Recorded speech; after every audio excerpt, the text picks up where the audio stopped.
Welcome to Unit 6.3. Today we're going to be talking about summation notation. So for this unit, our notation is pretty long. So we're going to write it down fully and then break it down to what each variable means.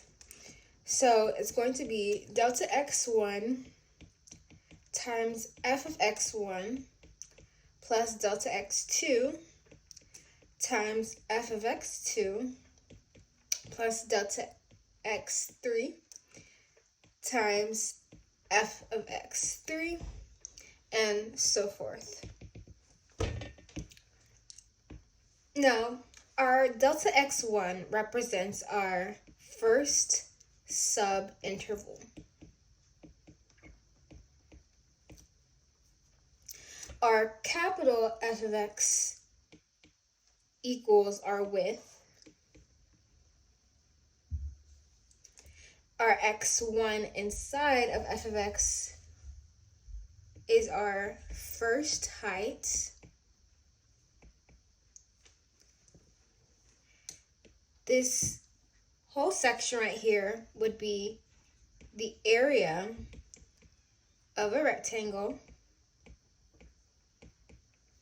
And you would just do the same depending on how many subintervals you have. Now let's look at the notation for area under the curve of f of x.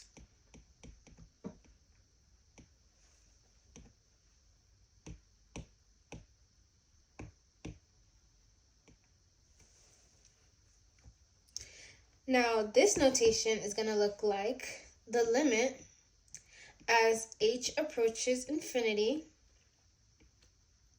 We have this sign right here, our notation sign, pretty. And at the top, k equals 1 at the bottom with our interval a and b. Now, remember, our n is the number of subintervals.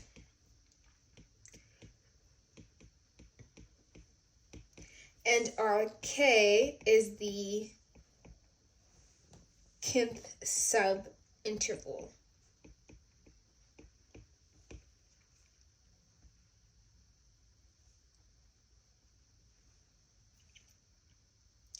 And lastly, let's look at our definite integral notation.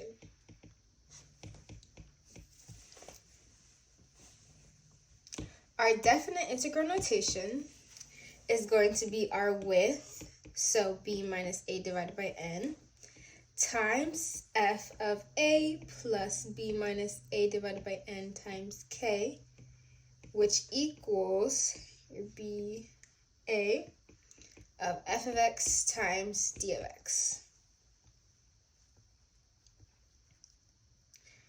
So our f of x is going to be our b minus a over h, which is our width, and our d of x equals our heights.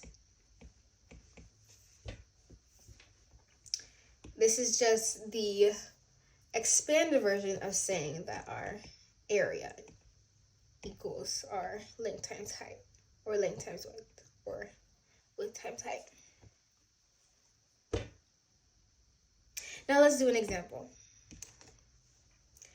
If I had f of x equals 2x plus 1 with the interval 3 and 5, and I needed to use this formula, I would first start by finding my width.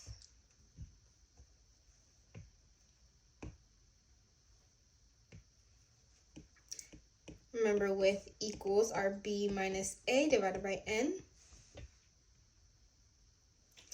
This is my a and this is my b, so my width would be 5 minus 3 divided by n. We don't know our n because it's not given to us, so that would be our width. And then our height, let's draw it down here, would be f of a, which is 3, plus our height again, times k, plus 1. Now the reason why we have plus 1, our f equals 2. This is because when you look at our f of x, like we said, it's going to be our f of x times our d of x.